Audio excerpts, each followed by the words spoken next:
Appeal कर दी या peace committee की बैठक में अगर वो शामिल हो गए, लेकिन क्योंकि ये तस्वीरें उनकी पहले देख चुके होंगे विरोधी, और ऐसे में उनकी अपील को भी अपने अंदाज में देखा। जरा आपको बताते हैं, जानकारी आपको देते हैं। देखिए, इस बार होली और जुमा एक ही दिन है और संभल जिला संवेदनशील बना हुआ है। प्रशासन के सामने शांति बनाए रखने की चुनौती है।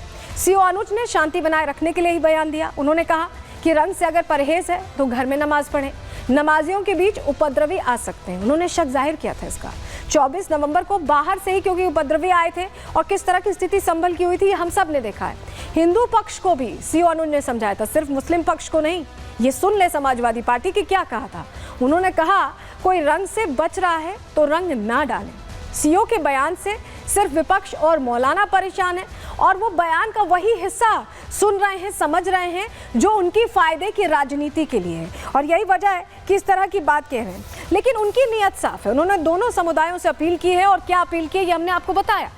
अब आप समझिए कि कैसे राजनीति के लिए राजनेता किसी की अपील को भी अपने हिसाब से ढाल देते हैं और उस तरह से बात रखते हैं। लेकिन एक फॉर्मूला तैयार किया गया है कि संभल में इस बार जब होली मनाई जाए, इस बार जब जुमे की नमाज रमजान के दौरान हो तो कोई दिक्कत ना हो। क्या फॉर्मूला है? संभल में शांति बनाए रखना प्राथमिकता है और प्रशासन ने जिले में इसके लिए शांति बैठक की, पीस मीटिंग की है। हिंदू और मुस्लिम पक्ष के लोग भी शामिल हुए हैं। 14 मार्च के लिए 50-50 वाला 50-50 वाला फॉर्मूला तैयार किया गया है। होली का जश्न दोपहर 2:30 बजे तक रहेगा और 2:30 बजे के बाद ही जुमे की नमाज होगी। ऐसे में 50-50 फॉर्मूले पर दोनों पक्ष राजी हो गए हैं। तो आप ये भी समझिए कि यहाँ जो हिंदू पक्ष है या मुस्लिम पक्ष जो समुदाय हैं उन्हें कोई दिक्कत नहीं है। दिक्कत राजनेताओं को अपनी राजनीति के लिए हो रही है। हमारे सहयोगी की रिपोर्ट देखिए। आप देखेंगे कंस्ट्रक्शन का काम बहुत तेजी से चल रहा है। ग्राउंड फ्लोर लगभग तैयार है। फर्स्ट फ्लोर पर जो लेंटर डला हुआ और सेकंड फ्लोर पर जो टावर लगाने का काम है वो संभवतः यहाँ पर बहुत तेजी से किया जा रहा है। एसपी खुद यहाँ पर पहुंचे, निरीक्षण इस पूरी चौकी का किया और जो जानकारी उन्होंने दी वो बेहद हैरान कर देने वाली कि सत्यव्रत चौकी को सिर्फ एक पुलिस पोस्ट के तर्ज पर नहीं देखा जाएगा बल्कि जिला कंट्रोल रूम भी यहाँ पर स्टैब्लिश किया जाएगा और उसकी एक झलक हमें यहाँ पर मिली। आप ये देखेंगे, ये PA सिस्टम इसको बोला जाता है, पब्लिक अनाउंसमेंट सिस्टम, वो इस चौकी में इंस्टॉल किया जाएगा। तो आप इसमें देखेंगे एक बड़ा सा पोल है और पोल के आगे आपको स्पीकर्स लगे हुए नजर आ जाएंगे। जब इस PA सिस्टम को यहाँ पर खड़ा कर दिया जाएगा, इंस्टॉल कर दिया जाएगा, तो इस चौकी से कोई भी पुलिसकर्मी कुछ भी बोलेगा तो उसकी गूंज इस पूरे इलाके में सुनाई देगी। क्योंकि अमूमन देखा गया 24 नवंबर को जब हिंसा हुई तो विवादित इमारत जिसे शाही जामा मस्जिद बोला जा रहा है उसके आसपास बड़ी संख्या में लोग इकट्ठे हुए। उनको डिस्पर्स करने के लिए ऐसी सिचुएशन अगर भविष्य में होगी तो आप इस PA सिस्टम का महत्वपूर्ण रोल होगा। तो देखा आपने, कंट्रोल रूम भी बाकायदा एस्टैब्लिश किया जा रहा है जिससे कि जो होली का त्योहार है, रमजान के महीने में सब कुछ शांतिपूर्ण तरीके से हो। लेकिन शायद ये कोशिश विरोधियों को, समाजवादी पार्टी को पसंद नहीं आ रही। रिपोर्ट आपको दिखा रहे हैं।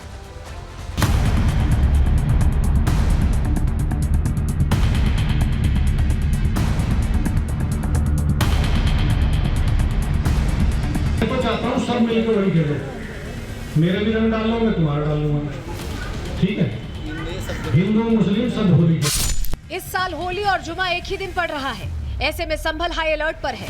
प्रशासन के सामने दोनों त्योहारों को शांतिपूर्ण तरीके से संपन्न कराने की चुनौती है, जिसके लिए दोनों समुदायों के बड़े बुजुर्गों के साथ शांति बैठकें की जा रही हैं, सुझाव लिए जा रहे हैं, जरूरी निर्देश दिए जा रहे हैं। ऐसी ही एक बैठक में संभल के सीओ अनुज चौधरी के बयान पर सियासत तेज हो गई।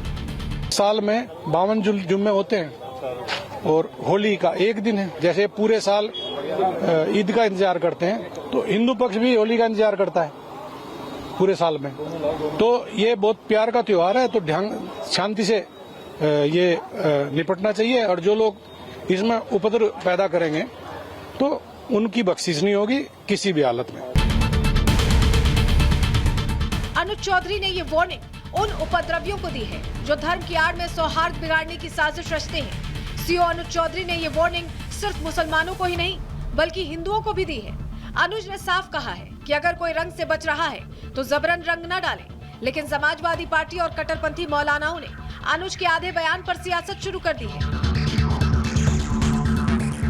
अनुज अपनी सनातनी छवि और बेबाक बयानों की वजह से सुर्खियों में रहते हैं। शायद यही वजह है कि अनुज सपा और मौलानाओं की आंखों की किरकिरी बने हुए हैं। देखिए, अनूप चौधरी ने तो दंगा ही कराया था। अनूप चौधरी कह रहे थे गोली चलाओ गोली चलाओ, देखा सबने कि नहीं देखा? सबने देखा है, वही सीईओ थे जो हुआ था, तो वो उनसे क्या उम्मीद करोगे? कोई ठीक बात करें?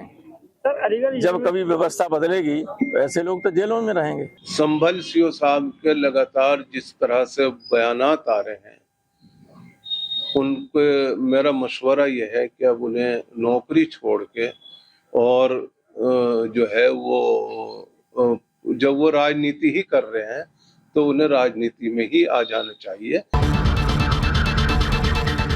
आज जो नेता और मौलाना अनुज चौधरी को ड्यूटी निभाने की सलाह दे रहे हैं, शायद वो भूल गए कि अगर अनुज जैसे पुलिस वाले 24 नवंबर को मुस्तैद नहीं रहते तो संभल को दंगों की आग में झोंकने की तैयारी हो चुकी थी। सामाजिक सौहार्द बिगाड़ने का प्लान तैयार था। इतना ही नहीं, अफवाह फैलाकर हिंदू पक्ष के वकील की हत्या की साजिश रची जा चुकी थी, लेकिन अनुज चौधरी ने अपनी ड्यूटी निभाते हुए उपद्रवियों की साजिश को नाकाम कर दिया। ऐसे में अनुज पर दिए सपा के बयान पर बीजेपी हमलावर है। ये समाजवादी पार्टी की फितरत है, अधिकारियों को धमकाना, अधिकारियों पर राजनीतिक दबाव बनाना, जाति मजहब के आधार पर कार्रवाई करवाना, यह समाजवादी पार्टी का पुराना शगल्ला है। संभल सीओ अनुज चौधरी के इस बयान में आखिर गलत क्या है? लेकिन फिर भी समाजवादी पार्टी के महासचिव और अखिलेश यादव जी के चाचा राम गोपाल यादव ने सरकार आने पर उन्हें जेल भेजने की धमकी दी है। सीएम योगी और प्रशासन की प्राथमिकता है कि संभल में शांति कायम रहे, इसलिए प्रशासन हर मुमकिन कोशिश कर रहा है। पीस कमेटीज से चर्चा हो या सुरक्षा बलों की तैनाती, सोशल मीडिया की निगरानी हो या अफवाहों पर लगाम लगाना, हर मोर्चे पर यूपी पुलिस तैनात नजर आ रही है। जिस टावर का जिक्र संभल एसपी भी कर रहे थे, वो टावर आप ये देखेंगे, इसको पूरे तरीके से इंस्टॉल किया गया है और तमाम जो इक्विपमेंट्स हैं वो इस टावर पर लगा दिए जाएंगे ताकि निगरानी अच्छे से की जाए। देखिए, चौकी की दूसरी मंजिल पर है डिस्ट्रिक्ट कंट्रोल रूम, इसको बनाया जाएगा। यहाँ से आप देखेंगे तो पूरे इलाके पर आप निगरानी रख सकते हैं। जिस पीए सिस्टम का, पब्लिक अनाउंसमेंट सिस्टम का हम जिक्र कर रहे हैं, अगर यहाँ से अनाउंसमेंट की जाएगी तो आवाज़ हर जगह पता लगेगी, तो लोग भी अलर्ट होंगे। और इस चौकी की हाइट का उन्होंने जिक्र किया, आप देखेंगे जो एसपी संभल बता रहे थे कि ये चौकी हाइट पर बनी हुई है, तो पूरे संभल के लिए ये बहुत कारगर साबित होगी। त्योहारों को लेकर संभल हाई अलर्ट पर है, प्रशासन की नजर पूरे संभल पर है।